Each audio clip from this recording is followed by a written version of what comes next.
नमस्कार, आज की बात में आपका स्वागत है। आज सबसे पहले मैं आपको एक 17 सेकंड का एक वीडियो दिखाना चाहता हूं जो थोड़ी देर पहले इंडियन आर्मी ने रिलीज किया है। 17 सेकंड का वीडियो इंडियन आर्मी के साथ पूरे देश का, हर हिंदुस्तानी का मोरल बूस्ट करेगा, गर्व से हमारा माथा ऊंचा कर देगा। यह वीडियो इंडिया की सुपरसोनिक मिसाइल ब्रह्मोस के लैंड अटैक वर्जन की कामयाबी का सबूत है। दरअसल इंडियन आर्मी ने कल BrahMos land attack cruise missile के एडवांस्ड वर्जन यानी मिसाइल के ब्लॉक 3 वर्जन का टेस्ट किया। इसका वीडियो अब से थोड़ी देर पहले जारी हुआ है। आर्मी इस मिसाइल की फुल फ्लेजेड अटैक कैपेसिटी यानी स्ट्राइक कैपेबिलिटी जांचना चाहती थी। इसके लिए अंडमान निकोबार में खास तैयारी की गई। मिसाइल को मोबाइल ऑटोनोमस लॉन्चर में लोड किया गया, इसी व्हीकल से फायर किया गया। यह आर्मी का ऐसा व्हीकल है जो चलते चलते जमीन से कहीं भी मिसाइल दाग सकता है। आर्मी ने बताया कि मिसाइल ने फ्लाइट पैरामीटर्स के मुताबिक उड़ान भरी और अपने टारगेट को पूरी तरह डिस्ट्रॉय कर दिया। यह ब्रह्मोस ब्लॉक 3 वर्जन मिसाइल का चौथा टेस्ट था जो कामयाब हुआ।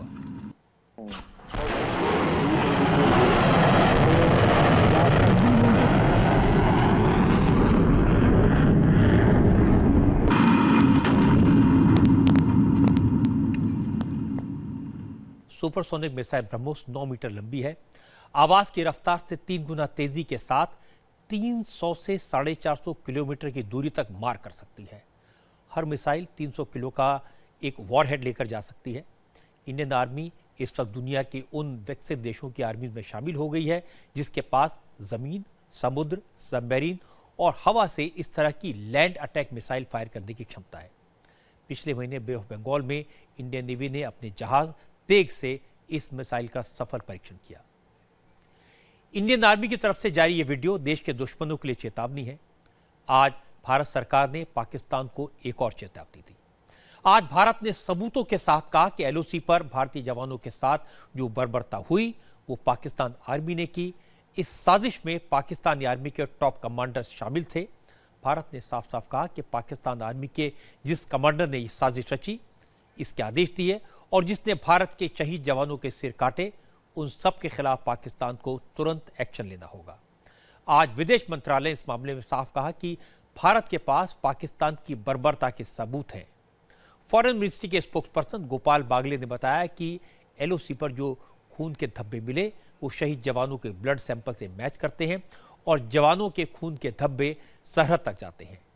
इस ब्लड ट्रेल से पता चलता है कि पाकिस्तान आर्मी की बॉर्डर एक्शन टीम एलओसी पार करके भारतीय सीमा में दाखिल हुई और फिर उसी रास्ते से वापस लौट गई। जो खून के नमूने हैं, जो हमारे सिपाहियों के हैं खून के नमूने, उनसे और जो खून की जो निशानदेही है, जो निशानी वहां पे जमीन पर है, उससे ये पता चलता है कि जो पाकिस्तान से आए थे वो पाकिस्तान में नियंत्रण रेखा पार करके वापस चले गए। और हमारे पास इस बात के पुख्ता सबूत हैं कि ये घटना, ये हत्या पाकिस्तान आर्मी के लोगों ने करी है और नियंत्रण रेखा को पार करके, नियंत्रण रेखा के इस पार आकर के उन्होंने इस घटना को अंजाम दिया है और ये उन्होंने कृष्णा घाटी सेक्टर में किया। एक्शन विदेश मंत्रालय में भी हुआ। फॉरेन सेक्रेटरी एस जयशंकर ने पाकिस्तान के हाई कमिश्नर अब्दुल बासित को तलब किया।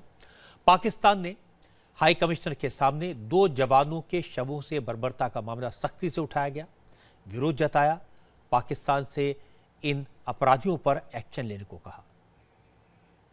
पाकिस्तान के उच्चायुक्त को आज विदेश मंत्रालय में बुलाया गया। विदेश सचिव ने उन तक जो भारत में इस घटना को लेकर के आक्रोश है, जो नृशंस हत्या करी गई है पूरी बर्बरता के साथ और अंग भंग किया गया है भारत के 2 जवानों का, सिपाहियों का, 1 मई को पाकिस्तान आर्मी के सिपाहियों द्वारा। भारत में जो आक्रोश व्याप्त है, जो क्रोध है, आक्रोश है इस बर्बरतापूर्ण नृशंस हत्या पर, उसको विदेश सचिव ने पाकिस्तान के उच्चायुक्त को बताया और उन्होंने ये भी बताया कि भारत सरकार इस घटना को समझती है कि ये सभ्यता के सारे ही जो मापदंड हैं उसके परे है, उनके विपरीत है और एक उकसाने की घटना भी है। रक्षा मंत्री अरुण जेटली आज जब कैबिनेट मीटिंग के बाद में पत्रकारों को ब्रीफ कर रहे थे तो एक पत्रकार ने उनसे पूछा कि पाकिस्तान का यह कहना है कि इस बर्बरता से पाकिस्तान का कोई लेना देना नहीं है, तो उन्होंने क्या जवाब दिया वो सुनिए, इससे आपको अंदाजा लगेगा कि भारत सरकार इस मामले में कितनी गंभीर है और उसके बाद किस तरह के सबूत हैं। The denial itself carries no credibility, because the entire gambit of circumstances clearly indicates that this barbaric act of first killing 2 of our soldiers and then mutilating their bodies has been carried out with the active participation of the army. The fact that cover firings are provided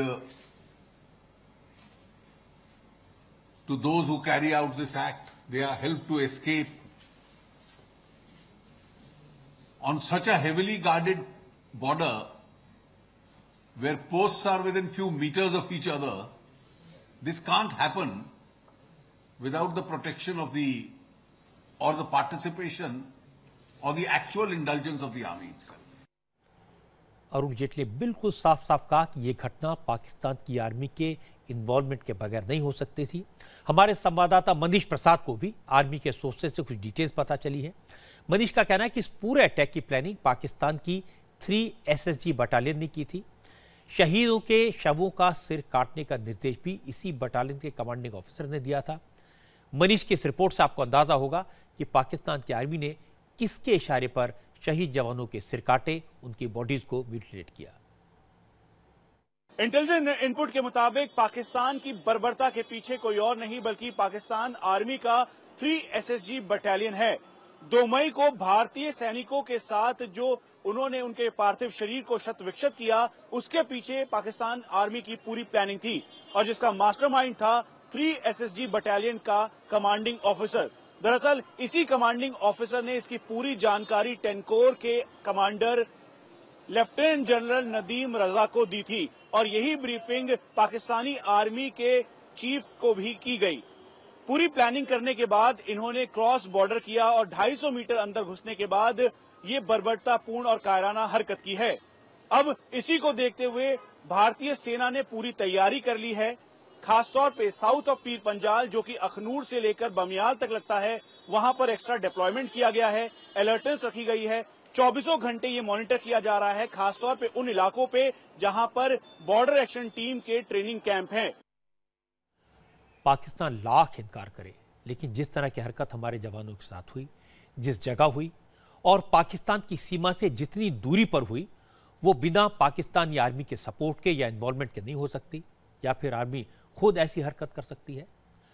Kashmir में हर रोज इस बात के सबूत मिलते हैं कि पाकिस्तान कैसे लगातार आतंकवादियों को घुसपैठ कराने की कोशिश में लगा रहता है और जब ये घुसपैठ की कोशिश नाकाम होती है तो फ्रस्ट्रेशन बढ़ता है। एक तरफ फ्रस्ट्रेशन पाकिस्तान में आर्मी में है, बॉर्डर पर नापाक हरकतें करने के लिए उनको उकसाता है।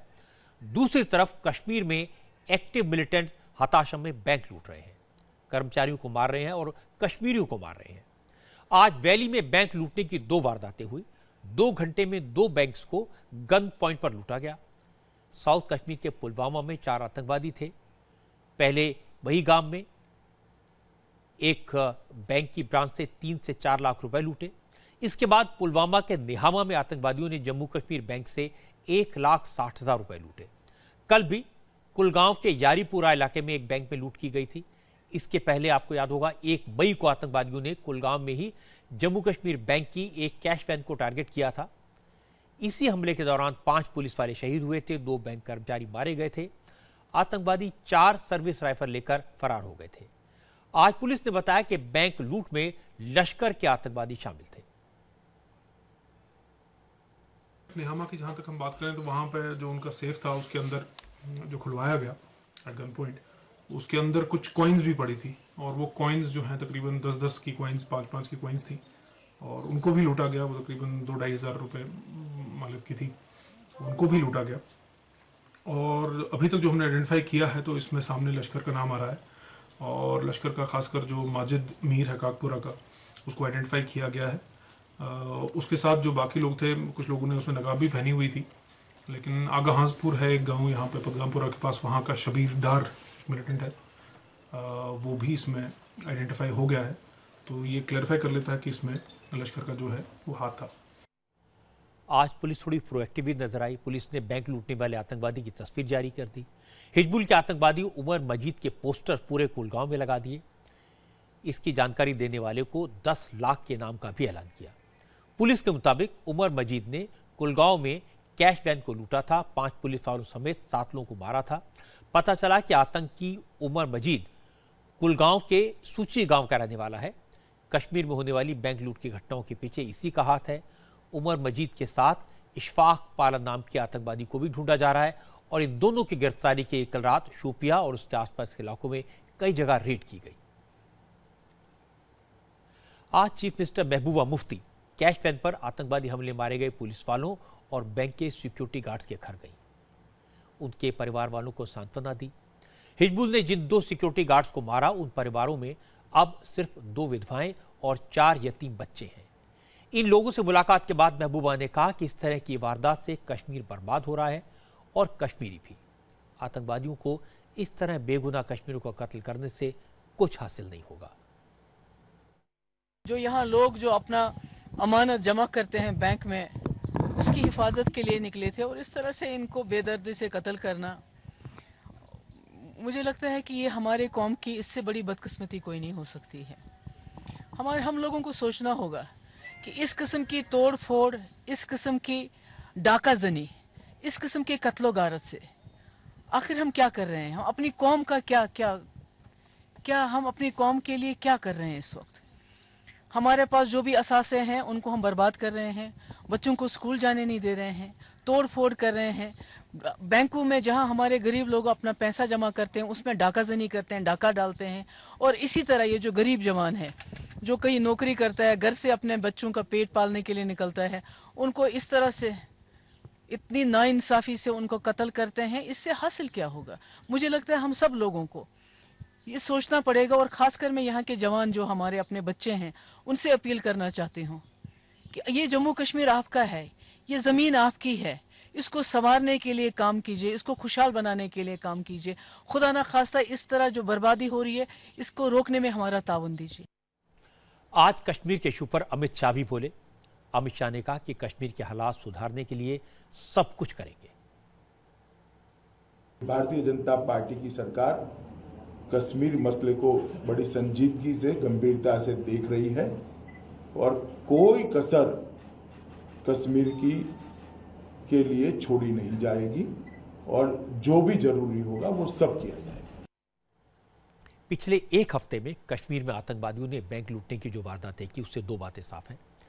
पहली तो ये कि आतंकवादियों के पास पैसे नहीं है, पाकिस्तान की तरफ से उनकी सप्लाई लाइन टूट गई है। और दूसरी बात यह कि अब हताशा में आतंकवादी कश्मीरियों को, कश्मीरी मुसलमानों को जान से मार रहे हैं। मतलब ये कि आतंकवादी ये दावा कि वो कश्मीरियों के लड़ते हैं, ये दावा भी झूठा है, ये नारे भी झूठे हैं। आतंकवादियों ने कश्मीरियों से न तो हमदर्दी दिखाई, न कश्मीरी मुसलमानों से न कोई हमदर्दी है।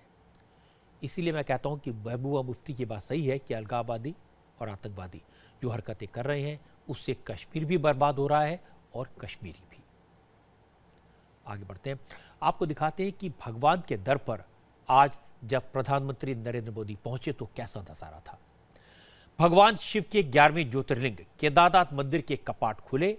कपाट खुलते ही सबसे पहले प्रधानमंत्री नरेंद्र मोदी ने केदारनाथ मंदिर में भगवान शिव के दर्शन किए। मोदी मंदिर के अंदर करीब आधा घंटा तक रुके और भगवान शिव को रुद्राभिषेक भी किया। सबसे पहले केदारनाथ का जलाभिषेक हुआ, फिर बाबा केदारनाथ के ज्योतिर्लिंग का पंचगव्य अभिषेक हुआ। मंदिर के गर्भगृह में बैठकर नरेंद्र मोदी ने पूरे विधि विधान से पूजा की। पुजारी जैसे जैसे मंत्र पढ़ रहे हैं, प्रधानमंत्री ठीक वैसे ही अनुष्ठान करते जा रहे थे। पूजा के बाद पुजारियों ने प्रधानमंत्री को अंग वस्त्रम धारण करवाया, गले में माला पहनाई और माथे पर तिलक लगाया। पूजा सफल होने के बाद, संपन्न होने के बाद प्रधानमंत्री अंग वस्त्रम धारण करके मंदिर से बाहर निकल आए। मंदिर के बाहर पुजारियों ने प्रधानमंत्री को केदारनाथ मंदिर का एक मिनिएचर, एक पेंटिंग और कुछ पुस्तकें और शॉल भेंट की। जिस वक्त प्रधानमंत्री केदारनाथ मंदिर में पूजा कर रहे थे, उस वक्त बाहर श्रद्धालुओं की भीड़ लग गई थी। प्रधानमंत्री ने बाहर खड़े तमाम श्रद्धालुओं का अभिनंदन किया। लोग मोदी को देखकर उनकी फोटो खींचने लगे। कुछ लोगों ने प्रधानमंत्री के साथ सेल्फी भी खिंचवाई। केदारनाथ के दर्शन के लिए श्रद्धालुओं की भीड़ के बीच से गुजरते हुए प्रधानमंत्री एक जवान के पास रुक गए। जवान की गोद में एक छोटा सा बच्चा था। नरेंद्र मोदी ने बच्चे को दुलारा, उससे कुछ बात करने की कोशिश की। लोगों के मिलने के बाद प्रधानमंत्री वापस मंदिर परिसर में आए और भगवान शिव की सवारी नंदी की परिक्रमा की, फिर हाथ हिलाकर लोगों का अभिवादन किया। नंदी की परिक्रमा के बाद पीएम मोदी मंदिर के पीछे गए। वहां उस विशाल पत्थर को देखा जिसकी वजह से 4 साल पहले आई बाढ़ में मंदिर को नुकसान नहीं हुआ था। केदारनाथ भगवान शिव के 12 ज्योतिर्लिंगों में से एक है। प्रधानमंत्री बनने से पहले भी नरेंद्र मोदी कई बार केदारनाथ आ चुके हैं। 1970 के दौरान मोदी संघ के प्रचारक थे। इस दशक में उन्हीं दिनों हिमालय की पहाड़ियों में मोदी ने कई महीने साधना की थी। केदारनाथ मंदिर से 2.5 किलोमीटर दूर मंदाकिनी नदी के किनारे गरुड़ चट्टी की गुफा में मोदी रहते थे। तब मोदी रोज केदारनाथ आया करते थे और इसी मंदिर में पूजा अर्चना करते थे। केदारनाथ से मोदी हरिद्वार में स्वामी रामदेव के आश्रम में पहुंचे। स्वामी रामदेव ने आयुर्वेद रिसर्च सेंटर बनाया है। आज प्रधानमंत्री मोदी ने इसका उद्घाटन किया और इस मौके पर स्वामी रामदेव ने नरेंद्र मोदी को एक सरप्राइज दिया। स्वामी रामदेव ने उन्हें राष्ट्र ऋषि की उपाधि से सम्मानित किया। रामदेव ने कहा कि प्रधानमंत्री मोदी ऋषि से कम नहीं है। जिन्होंने भारत के गौरव की प्रतिष्ठा की है, ऐसे राष्ट्र गौरव, राष्ट्र नायक, जिनमें विश्व नायक का चरित्र है, जो भगवान के वरदान के रूप में इस महान राष्ट्र को एक ऋषि के रूप में मिले हैं।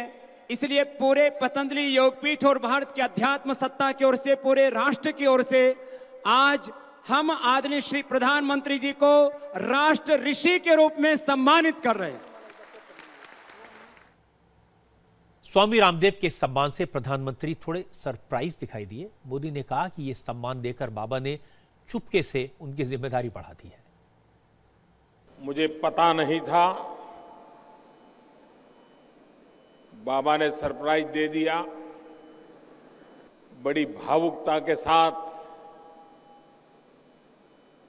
मुझे विशेष सम्मान से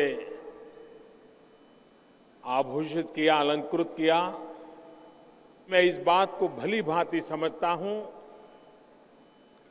कि जब आपको सम्मान मिलता है तो उसका मतलब ये होता है कि आपसे ये प्रकार की अपेक्षाएं हैं, जरा भी आगे पीछे मत हो, इसको पूरा करो। तो एक प्रकार से मेरे सामने मुझे क्या करना चाहिए, कैसे जीना चाहिए, इसका एक डूज एंड डोंट का बड़ा दस्तावेज उस गुरु जी ने रख दिया है। राष्ट्र ऋषि का दर्जा देने के बाद स्वामी रामदेव ने कहा कि मोदी जिस तरीके से देश के लिए काम कर रहे हैं वो कोई महामानव ही कर सकता है। मोदी जी कहते हैं 125 करोड़ हिंदुस्तानी एक एक कदम आगे बढ़ते हैं तो 125 करोड़ आगे बढ़ता है हिंदुस्तान। मैं एक ही बात कहता हूं मोदी जी, संक्षेप में यहां से, आपका राष्ट्र यज्ञ की सेवा में जो भी आप कर रहे हैं, एक आहुति स्वामी रामदेव, आचार्य बालकृष्ण और पतंजलि योगपीठ की भी होगी। जो भी आप कर रहे हैं, स्वच्छ भारत हो, समृद्ध भारत हो, मेक इन इंडिया हो, कुशल भारत हो, श्रेष्ठ भारत, एक भारत, दिव्य भव्य भारत बनाने में जो अब रात दिन पुरुषार्थ कर रहे हैं, भारत ने इन 70 वर्षों में अहर्निश अखंड प्रचंड पुरुषार्थ करने वाला पहला महामानव देखा है। हम पुनः अभिनंदन करते हैं ऐसे कर्म योगी का। असल में स्वामी रामदेव ने हरिद्वार में देश का सबसे बड़ा आयुर्वेदिक रिसर्च इंस्टीट्यूट बनाया है। इसी को इनॉग्रेट करने प्रधानमंत्री आए थे। स्वामी रामदेव ने प्रधानमंत्री को पूरा रिसर्च इंस्टीट्यूट घुमाया। मोदी ने वहां की सारी फैसिलिटीज देखी। इस रिसर्च इंस्टीट्यूट को बनाने में 200 करोड़ का खर्चा हुआ है। इंस्टीट्यूट में इंटरनेशनल स्टैंडर्ड की 8 लैब्स हैं, लेटेस्ट इक्विपमेंट है, लैब्स में 200 वैज्ञानिकों की टीम आयुर्वेद पर रिसर्च करेगी और नई आयुर्वेदिक दवाओं की खोज करेगी। स्वामी रामदेव की कोशिश है कि दुनिया भर के लोग आयुर्वेद के जरिए नेचुरल मेडिसिन की तरफ लौटें। प्रधानमंत्री मोदी ने रिसर्च इंस्टीट्यूट के इनॉग्रेशन के बाद स्वामी रामदेव की तारीफ की। प्रधानमंत्री ने कहा कि स्वामी रामदेव ऐसी शख्सियत हैं जो हर संकट से उबार लेते हैं। स्वामी रामदेव जी को किस प्रकार से वो दुनिया के सामने उभर करके आते गए, बहुत निकट से मुझे देखने का सौभाग्य मिला है।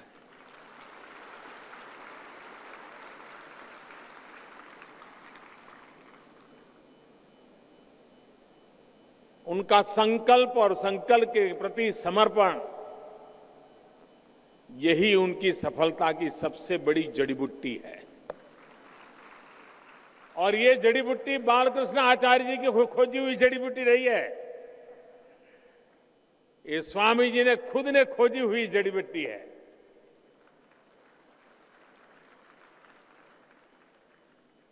बालकृष्ण जी की जड़ी बूटी शरीर को स्वस्थ रखने के लिए काम आती है, लेकिन स्वामी रामदेव जी वाली जड़ी बूटी हर संकटों को पार कर करके नैया को आगे बढ़ाने की ताकत देने वाली होती है। प्रधानमंत्री ने आज कहा कि स्वामी रामदेव की वजह से योग इतना फेमस हुआ कि मोदी जहां भी जाते हैं वहां दुनिया भर के नेता उनसे योग के बारे में जरूर पूछते हैं। मैं बाबा रामदेव जी को अभिनंदन करता हूं कि उन्हें योग एक आंदोलन बना दिया। सामान्य मानवी में विश्वास पैदा कर दिया कि योग के लिए हिमालय की गुफाओं में जाने की जरूरत नहीं है, अपने घर में किचन के बगल में बैठ करके भी योग कर सकते हो, फुटपाथ पर भी कर सकते हो, मैदान में भी कर सकते हो, बगीचे में भी कर सकते हो, मंदिर के परिसर में भी कर सकते हो। ये बहुत बड़ा बदलाव आया।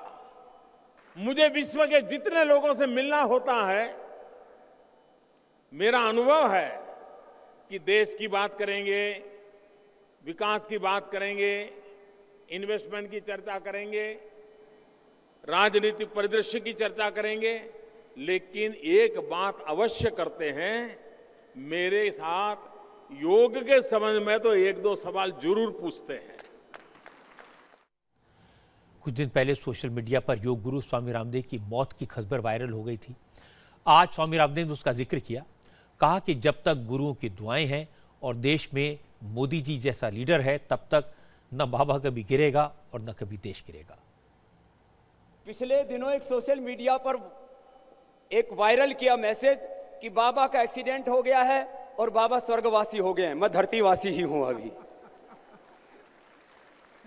बहुत लोग सोचते हैं बाबा अब गिरेगा, बाबा तब गिरेगा, लेकिन गुरुओं की दुआएं हैं, बड़ों का आशीर्वाद है, और हमारे मोदी जी जैसा महान नेतृत्व जब तक उनका आशीर्वाद इस देश के ऊपर है, तब तक न बाबा गिरेगा न देश गिरेगा। हरिद्वार में आयुर्वेदिक रिसर्च सेंटर बनाना कोई छोटी बात नहीं है। इससे आयुर्वेद को बढ़ावा मिलेगा। नेचुरल मेडिसिन से जो प्रचलन में आएंगी, ये सस्ती होती हैं, लोगों को भला करेंगी, नई नई दवाएं खोजी जाएंगी। जहां तक योग का सवाल है, इसमें कोई दो राय नहीं कि स्वामी रामदेव ने योग को घर घर तक पहुंचाया, पूरी दुनिया में लोकप्रिय बनाया। लेकिन यह भी सही है कि नरेंद्र मोदी ने स्वामी रामदेव के योग के आंदोलन से पूरी दुनिया को रूबरू करवाया।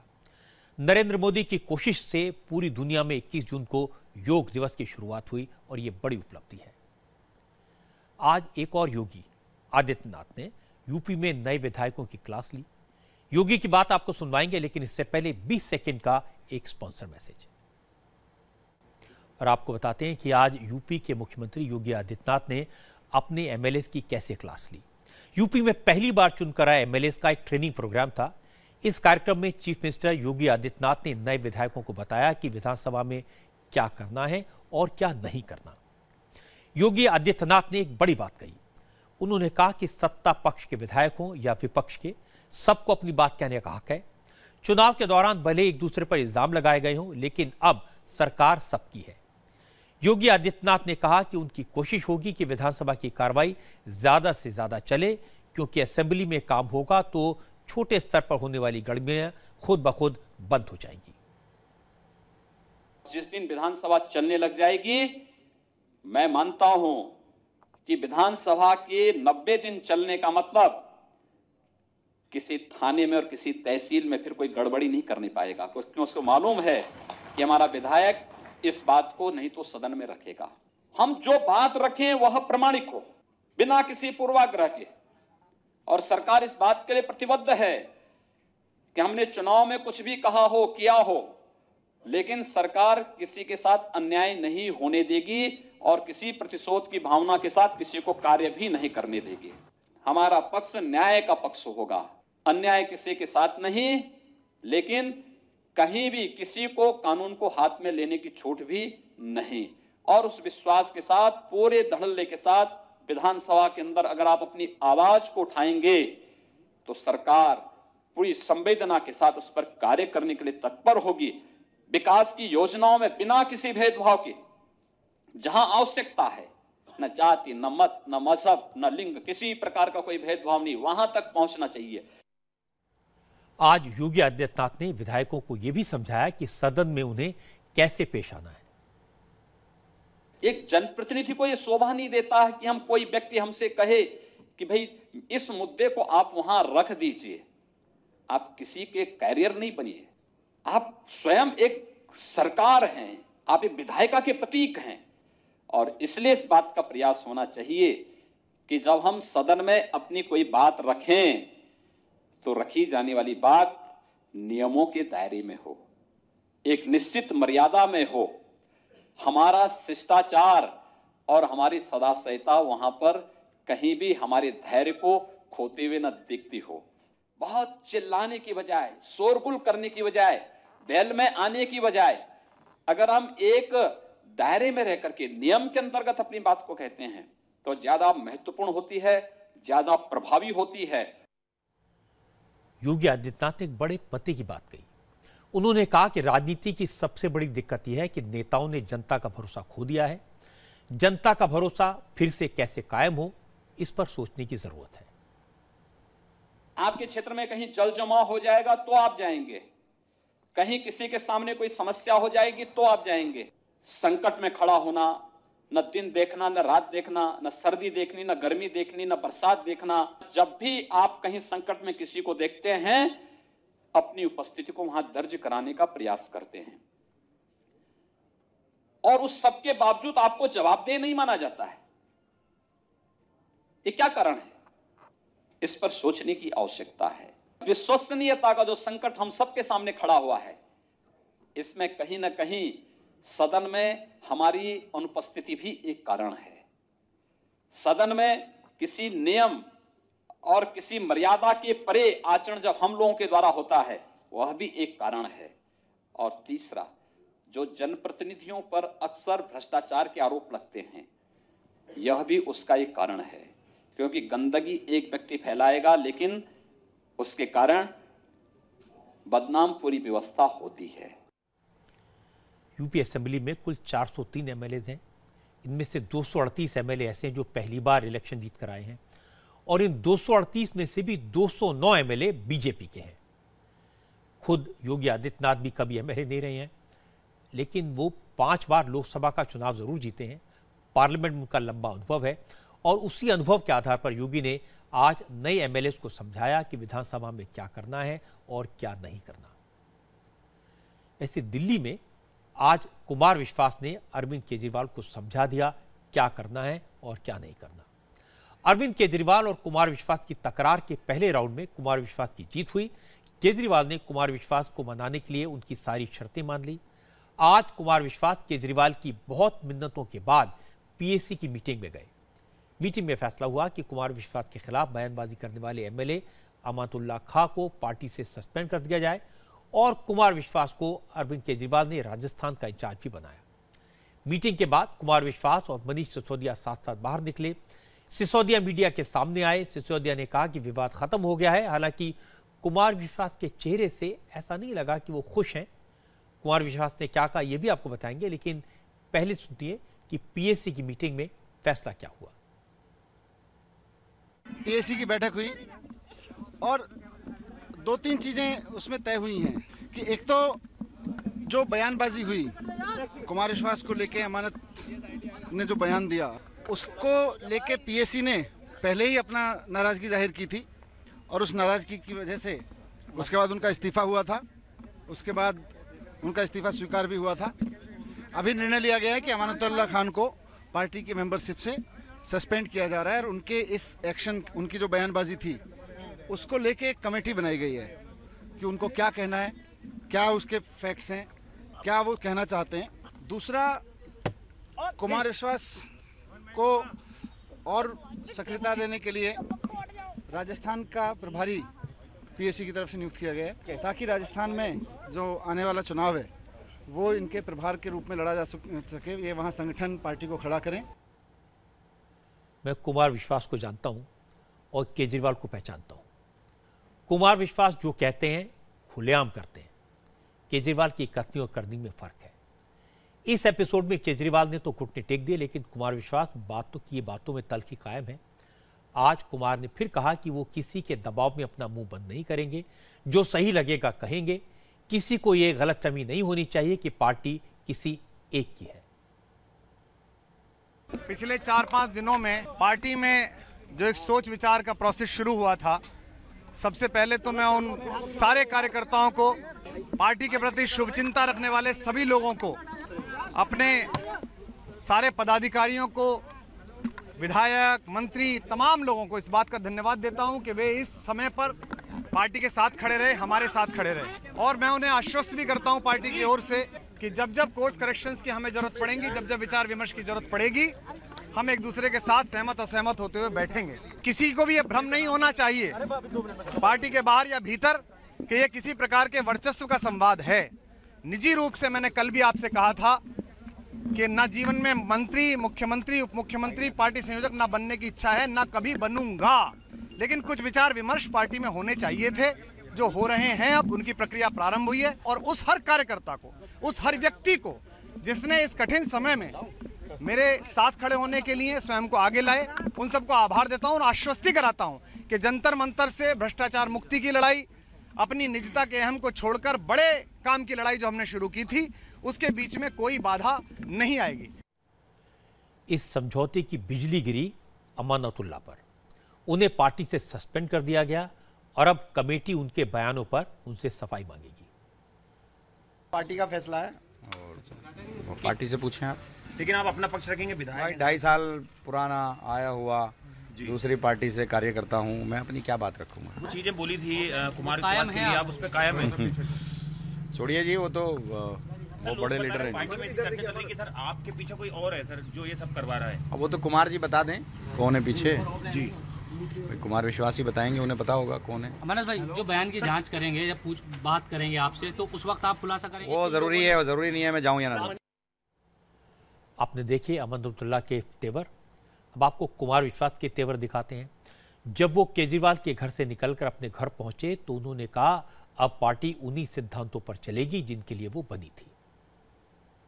पार्टी जिन उसूलों के लिए खड़ी हुई थी उन्हीं उसूलों पर काम करेंगे।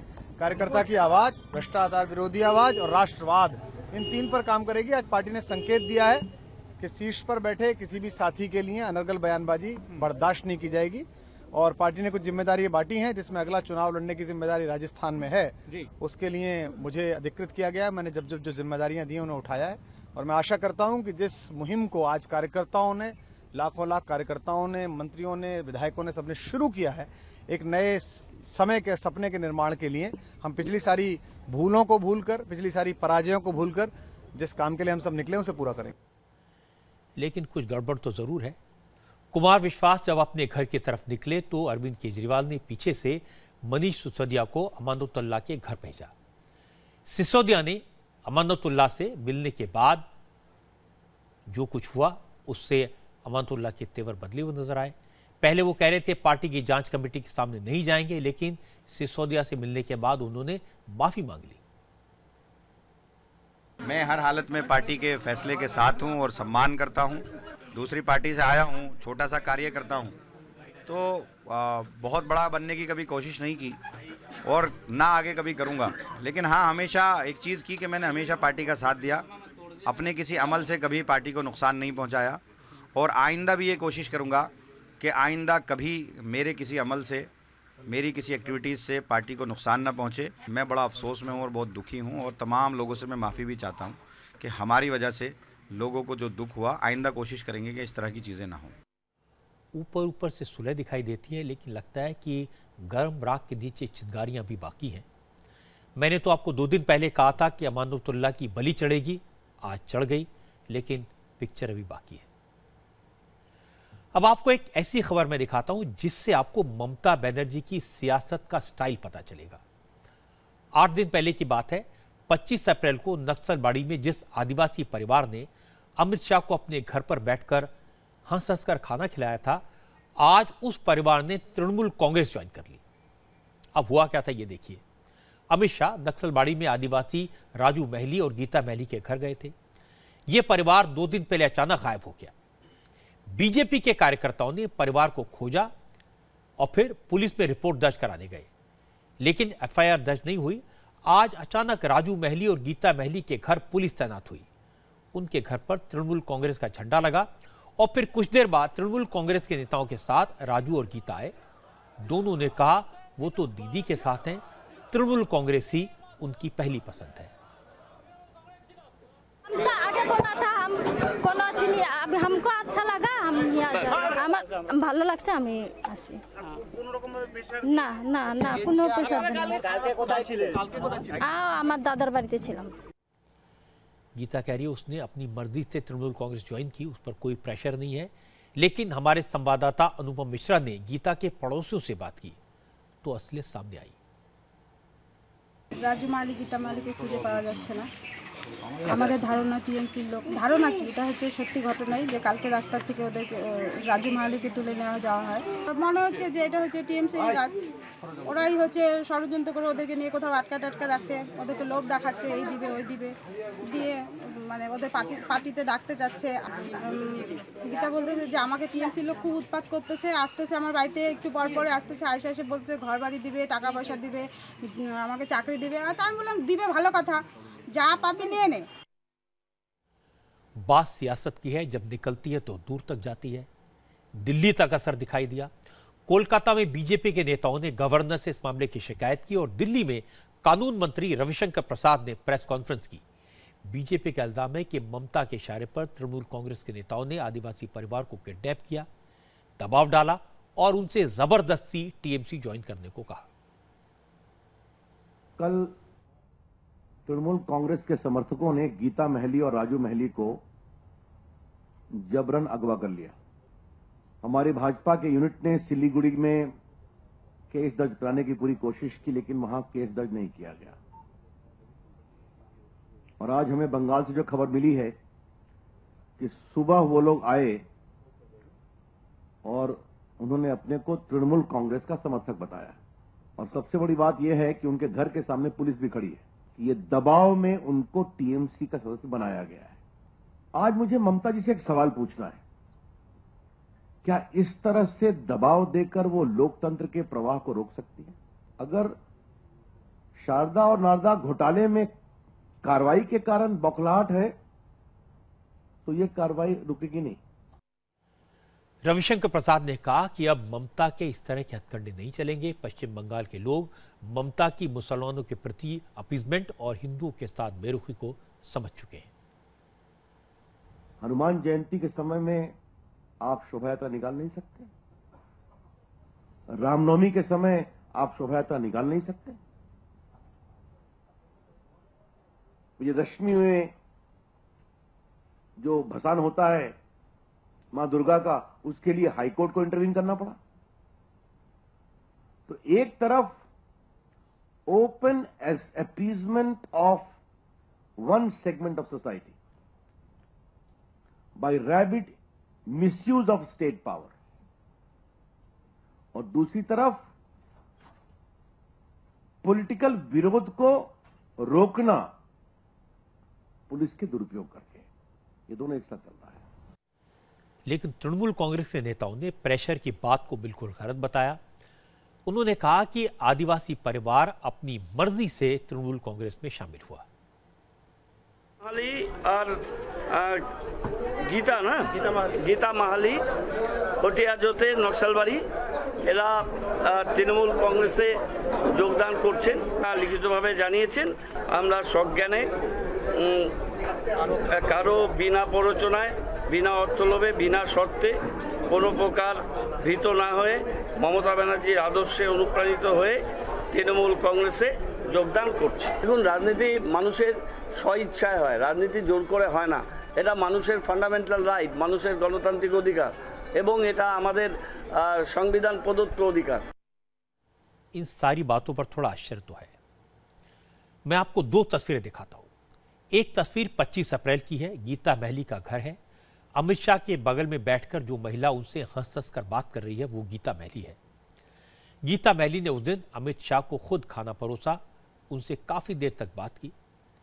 दूसरी तस्वीर आज की है। प्रेस कॉन्फ्रेंस में गीता महली और उसका पति राजू महली चुपचाप खड़े हैं। आगे तृणमूल कांग्रेस के नेता हैं, चारों तरफ तृणमूल कांग्रेस के कार्यकर्ता। इन तस्वीरों को देखकर असलियत आप खुद ब खुद समझ सकते हैं। अगर एक आदिवासी परिवार ने अमित शाह के साथ खाना खा लिया तो कौन सा पहाड़ टूट गया, कौन सा गुनाह हो गया। लेकिन ममता बनर्जी की ईगो बहुत बड़ी है, उन्हें बर्दाश्त नहीं हुआ। उनके अपने इलाके में अमित शाह ये दिखा दे कि यहां का कोई परिवार उनके साथ है। ममता बनर्जी इस बात से जरूर आहत हुई और बिल्कुल साफ है, इस परिवार को डराया गया, धमकाया गया और तृणमूल कांग्रेस में शामिल होने के लिए मजबूर किया गया। पश्चिम बंगाल से जुड़ी एक और चौंकाने वाली खबर आपको बताता हूं। चीफ मिनिस्टर ममता बनर्जी 2 दिन के दौरे पर मालदा में हैं। ममता के सियासी दौरे के चक्कर में स्कूल बंद करा दिए गए हैं। हमारे संवाददाता अनुपम मिश्र ने बताया कि ममता बनर्जी की सिक्योरिटी इंतजाम के लिए मालदा पहुंची पुलिस फोर्स को स्कूलों में ठहरा दिया गया है और इसकी वजह से 6 स्कूलों में छुट्टी कर दी गई है। ममता बनर्जी 2 दिनों के मालदा शहर के दौरे पर हैं, लेकिन इस दौरान सरकारी स्कूलों में कुल 6 सरकारी स्कूलों में छुट्टी दे दी गई है। छुट्टी की वजह भी छात्रों को नहीं बताई गई है और जब वह छात्र स्कूल पहुंचे तो उन्हें स्कूल बंद मिला, वापस लौटना पड़ा। मीडिया को भी कुछ बताया नहीं जा रहा है कि छुट्टी की वजह क्या है। और स्कूलों में, इन जो 6 स्कूल हैं, इन स्कूलों में सुरक्षा कर्मी तैनात मिल रहे हैं। 1-2 जगह नोटिस भी टंगा हुआ है कि कुछ दिनों के लिए सुरक्षा कर्मियों के लिए ये स्कूल आवंटित किया गया है। मजे की बात है कि स्कूल बंद है, लेकिन बच्चों को इसके बारे में पता नहीं, उनके पेरेंट्स को इसके बारे में पता नहीं। बच्चे हर रोज की तरह तैयार होकर तय वक्त पर स्कूल पहुंचे और वहां पहुंचकर पता चला कि आज तो स्कूल बंद है। আজকে স্কুল এসেছিলে তুমি? কি বললো? জানে বাবা বললো যে স্কুল ছুটি আছে। কেন বললো? কি জন্য বললো? জিজ্ঞেস করলে না? কিছু বললো না, বললো স্কুলে বোর্ডে পড়ে না, তুমি বললো বাড়ি যা, আর কিছু বললো। আজকে স্কুল আসেনি? স্কুল ছুটি। কেন? মমতা দিদি এসে এই জন্য। अब मालदा के स्कूल बंद तो हैं, लेकिन क्यों बंद है, इस सवाल का जवाब किसी अफसर ने नहीं दिया। স্কুল স্যার একসাথে বন্ধ হয়ে গেল, কি কারণে বন্ধ হলো? সেটা আপনারা বলে দিন যে আমাকে পান দিয়ে আর কি। আপনি জানেন স্যার? স্যার আপনি কি জানেন, একটু বিষয়টা জানেন এতগুলো স্কুল বন্ধ? স্যার স্কুলটা বন্ধ কেন স্যার? এতগুলো স্কুল একসাথে কি জন্য বন্ধ হলো? আপনাকে কিছু জানানো হয়েছে স্যার? ममता बनर्जी रैलियां करें, अपनी पार्टी का प्रचार करें, उनका पूरा हक है, अधिकार है, लेकिन वो पश्चिम बंगाल की चीफ मिनिस्टर भी हैं। बच्चे ठीक से पढ़ें, बच्चों की पढ़ाई बर्बाद ना हो, इसका ख्याल रखना ममता की जिम्मेदारी है। यूपी में योगी आदित्यनाथ स्कूलों की छुट्टियां कम कर रहे हैं और बंगाल में ममता की रैली के लिए स्कूल बंद हो रहे हैं। इस अंतर को समझने की जरूरत है। ममता खुद जो कर रही है वो तो उन्हें नहीं दिखाई देता, लेकिन वो दूसरों पर इल्जाम लगाने का कोई मौका नहीं छोड़ती। ফিল্ম স্টার পপুলার, খুব পপুলার, আমি ইন্ডিয়ান বলছি, শাহরুখের সাথে অভিনয় করেছে, খুব পপুলার। সে একটা টুইটারে বলছে, আমি একটা জায়গায় খেতে গেছি, আমার টেবিলে যে মাংসটা ছিল সেটা কিন্তু গরুর মাংস নয়, ওটা মহিষের মাংস। কেন বলছে? ভয়ে বলছে, ভয়ে বলছে, দিন হয়ে গেছে। पहली बात तो यह है कि काजोल को बफलो के मीट को खाना है, खाएं, लेकिन उसका वीडियो बनाकर सोशल मीडिया में डालने की क्या ज़रूरत थी? कंट्रोवर्सी क्रिएट करने की क्या ज़रूरत थी? काजोल को किसने डराया, धमकाया, सफाई देने के लिए मजबूर किया, ये तो वही बता सकती हैं। इतना ज़रूर है कि इसने ममता बनर्जी को एक अच्छा इशू दे दिया, अच्छा मौका दे दिया बोलने का। थोड़ी देर बाद आपको बताएंगे आज की अच्छी खबर। 2 ऐसे पुलिस अफसरों के बारे में बताएंगे जिन्होंने 600 से ज्यादा बच्चों को नई जिंदगी दी, उनके चेहरे पर मुस्कान लौटाई।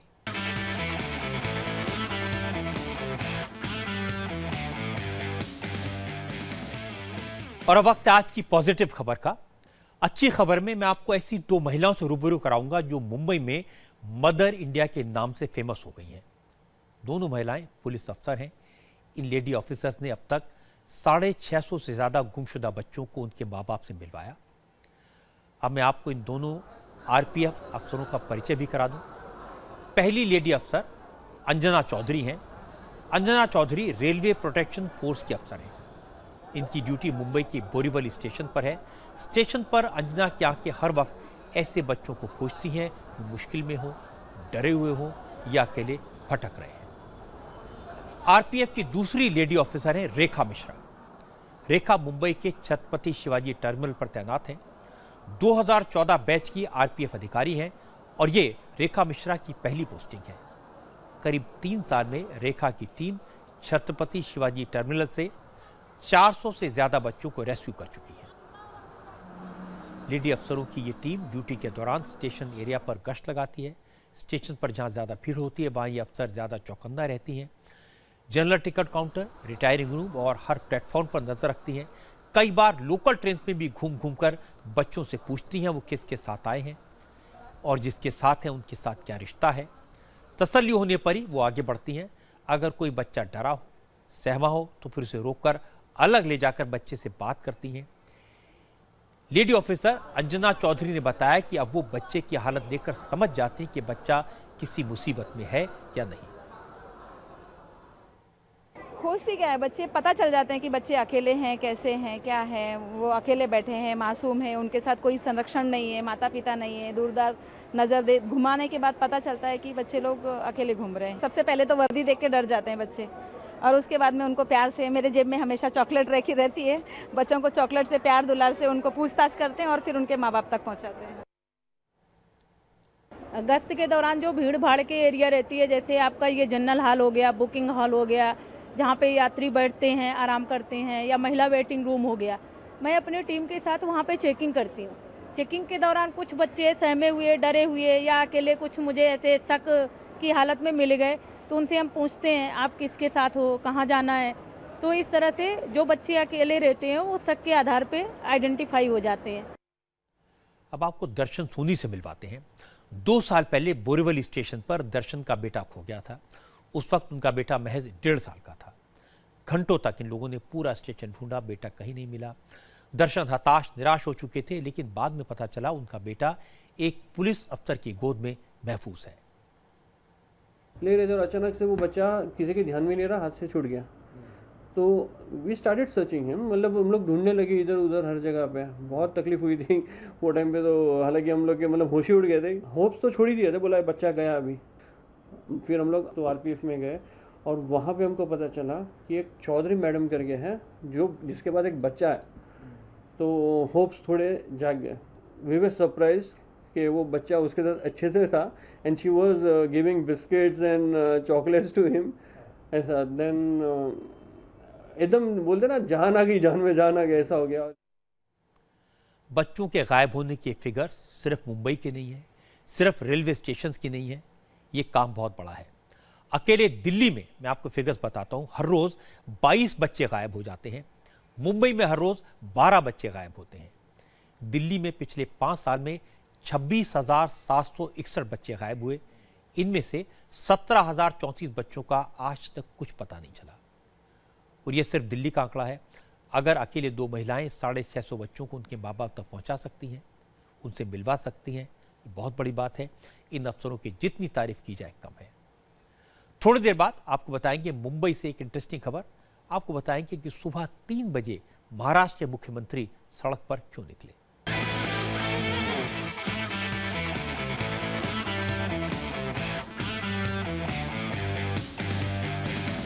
मुंबई के लोगों के लिए अच्छी खबर है, वहां पर मेट्रो के कंस्ट्रक्शन का काम तेजी से हो रहा है और ये काम कितनी तेजी से हो रहा है इसका जायजा लेने के लिए आधी रात के बाद 3:30 बजे चीफ मिनिस्टर मेट्रो साइट पर पहुंचे।